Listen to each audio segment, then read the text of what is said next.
ಕುಶಲ ಲೋಕೇಶ್ ಅವರ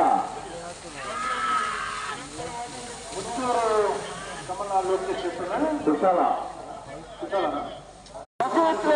ವೆಂಕಟ ಪೂಜಾರಿ ಕನಪ್ಪರಾಜರ್ಲು